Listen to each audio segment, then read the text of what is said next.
Hey everybody, welcome back to Trekyards. He's Commander Cocky. He's Captain Foley, and we are very at home in our places of command today. We do so much work here that helps the Trek world, the Trekyards world, and, the galaxy, some could argue. I don't know if you should go that far, but the Star Trek Galaxy universe, that's acceptable. Anyway, guys, today we're going to be talking a little bit about the Cerritos Bridge. We kind of touched on it a little bit when we first saw it in the trailer. This is a follow-up because we got a little bit more views of it, and I'm sure we'll get a lot more during the course of the run, and that's very cool. But we are happy to see a classic TNG-style looking bridge, and we want to talk about it. Yeah, I mean, this is going to be a place that we won't see a ton of. As in, this is not the place that we watch our characters sit and make decisions on for the whole episode. Although there's clearly in the next time on a scene where these ensigns are on the bridge doing things, and that's going to be silly and funny and going to have some fun. But the bridge is the most important thematic room in terms of look. You have to have a good bridge design. That's where you go. And so we get a good look here. Now the caveat obviously is that everything's more bulky and blocky because it's a comic animated drawn with the computer. It's not a photoreal style, so I think it's fair to say you've got to look past that element and kind of see what its design trying to tell you. Or do you think it holds up even in its blocky state? I think it holds up even in the blocky state. It's a smaller ship, smaller bridge design, and I actually really like the layout of the displays. There's quite a few things going on that I don't think a lot of people have really noticed. We've got one science console on the left side of the bridge. And 13 ops. That's in other parts of the ship, yeah. Wouldn't that be funny then all ops and one science? Just like ops 7, ops 9, all little side panels, ops 12, ops 18. Yeah. Sorry. Well, that's okay. That's okay. The Galaxy class bridge has a Science 1, Science 2 at the back. We can see an Engineering 2 at the back. The main engineering console is actually on the right-hand side of the bridge.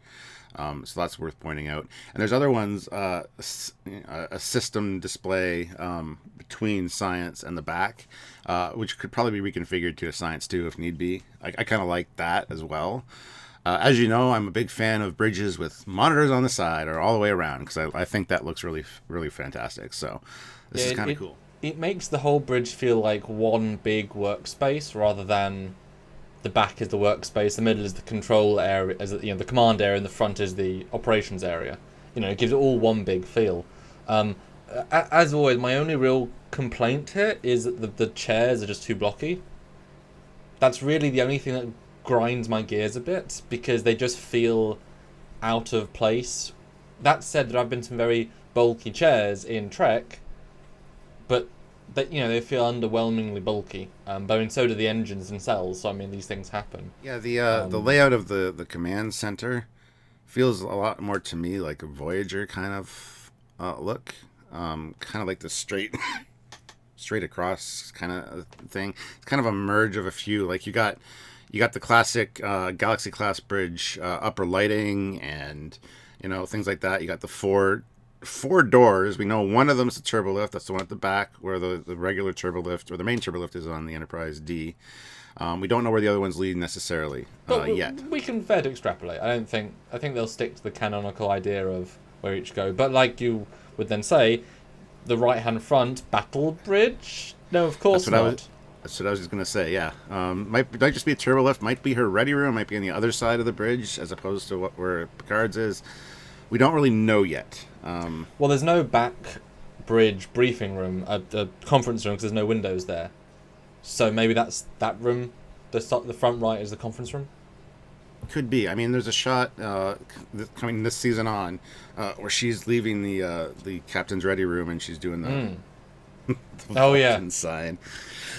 And I think you can see the view screen out the door of that, so that would imply that it is at the back, I think. But it'd be interesting to see the layout. I want to see a blueprint. I want to see the main bridge blueprint for this thing. Well, we were treated with orthographics. Now we're kind of like, give us more. show us a scene where there's another zombie infection or whatever, and they have to show a top view and schematics, and it's like, ooh, scale bridge. It's a bridge that is harkens and yet is different, and yet those two front consoles still feel very Discovery to me. I mean, the fact that this person, we can see a woman and a man there, visibly she would have to strain, like angle out of frame to tap those consoles. So whereas Tom Paris's chair, who has a massive wraparound console, his chair actually can move, or at least the one NX can. I mean, there's some functionality there. Those definitely feel 15% too wide, but I think that's a Discovery holdover. That's the sort of please guys keep this proportion. I don't know. What do you think? No, I saw that too. That they do seem very wide, and the fact that the chair doesn't have a slider is. It would be cool if they had included that, because it would have been a tie over to, like you said, the NX01. And that would solve the issue of having a wide console. You just have it on a very slight. I mean, there is a shadow there. Maybe you could argue that the shadow is a rail, but what? Yeah, that's a flimsy argument, my friend. Yes. I mean, it's not that bad to reach over. I mean, I got a lot of arm room here that I could, but it's kind of impractical. And those are the most important consoles on the bridge. Movement and everything involving scanners, sensors, and operation. Now, obviously, you could argue with Worf, his console is huge and unwieldy, but most of the main tactical things are in one place. There's lots of extra controls which are useful for extra things, but he has his primary in one spot. So that's why he doesn't have a chair, so he can move and get over there and do the things. But you can launch phase and torpedoes from the same arm reach easily. So it's But that said, what do you think of the back Worf-esque, Voyager-esque back console? I think it looks pretty fantastic, although I think it's probably supposed to be manned by more than one person. It'd be cool if there was it was a two-person deal back there.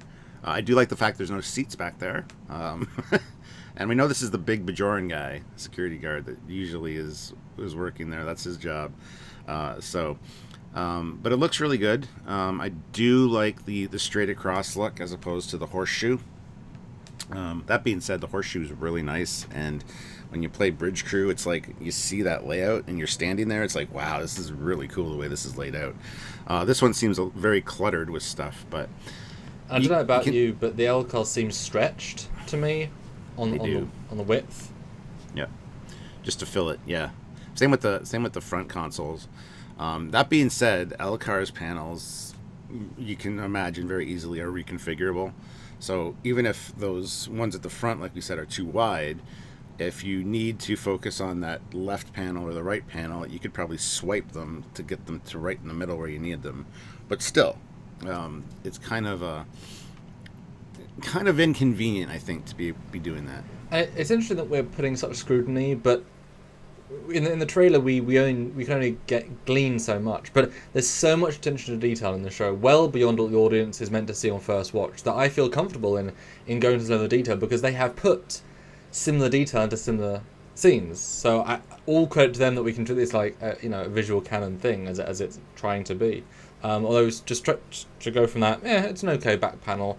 I actually really like how the right, and this is again looking at the view screen on the right, that cutout. Now I've built a few bridges now in 3D. I've designed a few. I've done a bit of that work, and I really like Engineering 1's cutout with its colours and lights, and I like that it is different, and it's gently different, but it's different, and it feels out of the way and yet fundamental. I like it. Yeah, well, I was going to comment on the front right one, which is just unnamed, but I mean, a generic console, whatever. It's a little bit higher, it seems, as well.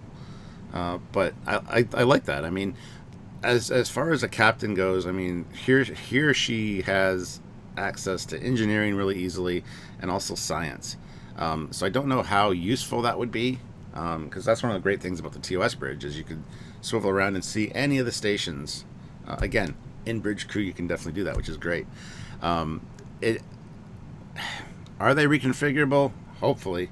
Because, I mean, the ones on the Enterprise D, they are pretty much fixed at the back there. You never see them change. Like, the wording at the top is pretty much, I think, what the whole panel is. So, I would probably have put mission ops where science 1 is on this one. Just if you're a captain, you need to know what's going on with the mission. I don't know, and plus with the view screen, it always amazed me that the view screen shows the captain and what's behind them, and it's usually like an MSD or something important that the enemy could glean information from.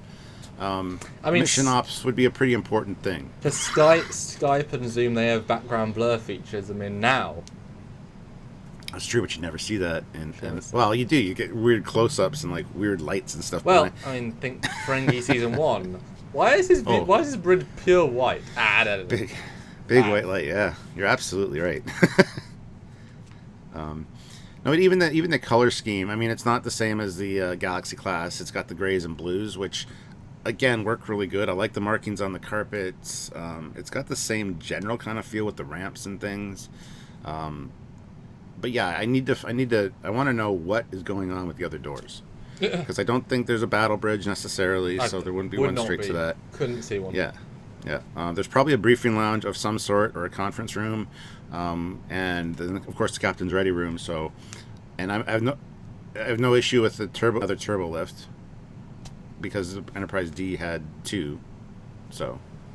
Well, and you can sense that there's more people on this bridge than would be an Enterprise D bridge anyway in this big shot. So this is a quite, because they can put more and more characters on the bridge. Like, imagine it might be, because it's a comedy show, turbo lift. They go in, only captain's access, because don't tell the crew, and then it spins and it's a custom bathroom, like a really luxurious bathroom with scented candles that turn on, like little candles, like the fire goes as soon as you walk in. Really fancy. She's like, my away time, my away mission. That's a good mention, because the Enterprise D does have a bathroom or a head door across from the conference room door, and a lot of people have been saying, I hope we get to see an actual bathroom in this show, because we've never seen a Star Trek bathroom really. I mean, you got the quarters ones with the little weird sinks and stuff, but well, we saw a cupboard, so they showed us an important cupboard, so I can imagine bathroom will come at some point. I mean, hey, we've seen sonic showers. Sonic showers are bathrooms. They can be in bathrooms. I mean, I think the color scheme it doesn't look amazing, but it knows what it wants to be. And the yellows now make it pop more, because if you didn't have the yellows or the red on the armrests on the chairs, it would be incredibly monotone in the sense that it's very few colors. But that also, the uniforms also help pop.